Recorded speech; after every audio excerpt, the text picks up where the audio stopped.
The fact is that most of us in our culture define who we are and how well we're doing, and even our very humanity, on the basis of some very artificial criteria. Those criteria, most of the time, are considered by people in our culture to be the ultimate.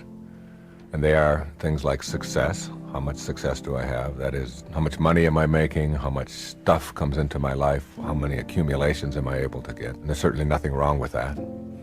But as a criteria for your very humanity, it's a very low point. It's a very shallow place to determine whether or not you're living the kind of life that you're capable of living. Another one is performance, which we tend to laud in our culture and to almost worship. I'm number one. You see it all the time, people making a contest out of life, and performance being measured in terms of how far I get and what position I achieve in life, or what awards I have granted to me, or whatever. And the other is achievement. How far have I gone in my profession?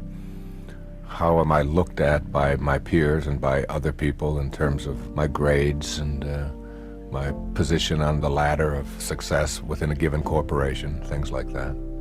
These are almost like the ultimate in our culture, in the business world, in the educational world, in the entertainment world, whatever. We're always talking about success, achievement, and performance.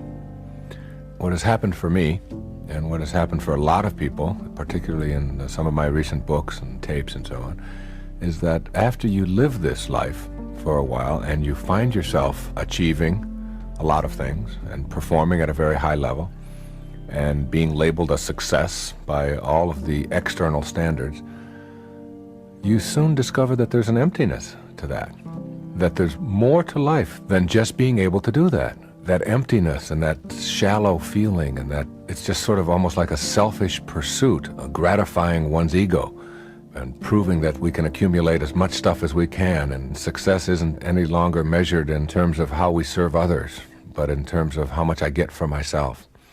And our goals become obsessions, not that we need anymore, but that we've fallen into this trap of believing that we have to accumulate more, we have to get more, we have to perform at a higher level.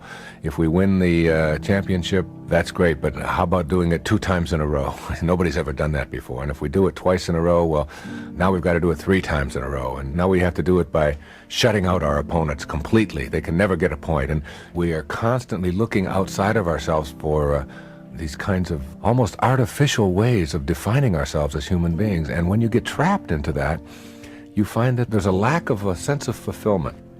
And what I want to talk about and make happen in this program is to have people ask the question, what would it be like to live your life as a work of art? A work of art that's in progress. That is, your life becomes a masterpiece that is unfolding in every moment of your life.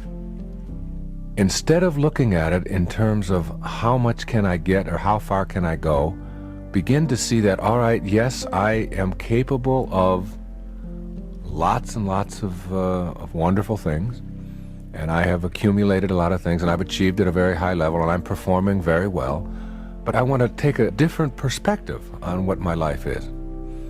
And I want to begin to see my life as this fabulous work of art, that I can shape it and shade it and mold it into whatever it is that I think would be the absolute ideal for my contribution while I'm here on this planet, for the actual unfolding of my humanity.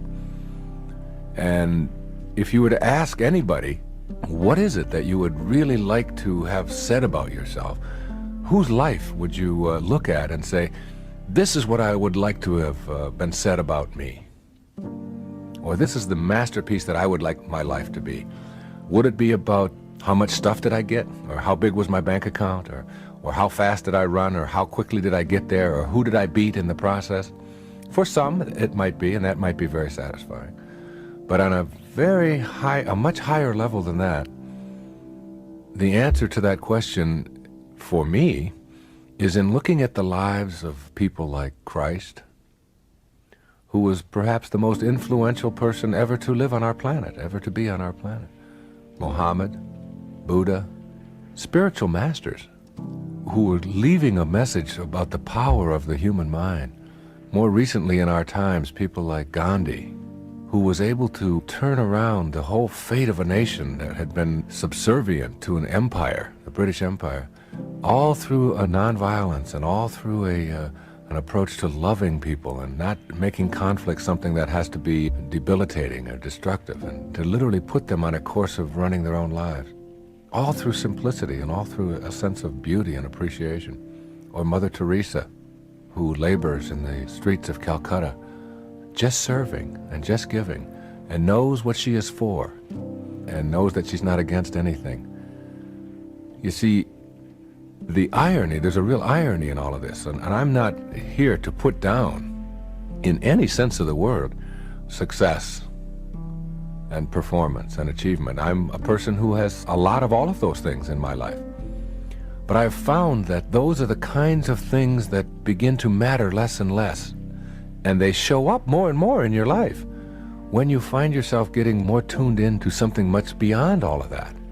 It's like a knowingness. It's like creating a sense of what I'm here for, how I'm going to live this life that I have, and doing it in the service of others, maintaining a sense of spirituality about yourself, maintaining a sense of compassion and caring and love and decency for everyone that you meet, treating conflict and difficulties that come your way not as something for which you have to win or to master, but in fact as opportunities for you to see how you can transcend these things and not to have to use hatred and anger and bitterness and beating somebody else down in order to get to this higher place.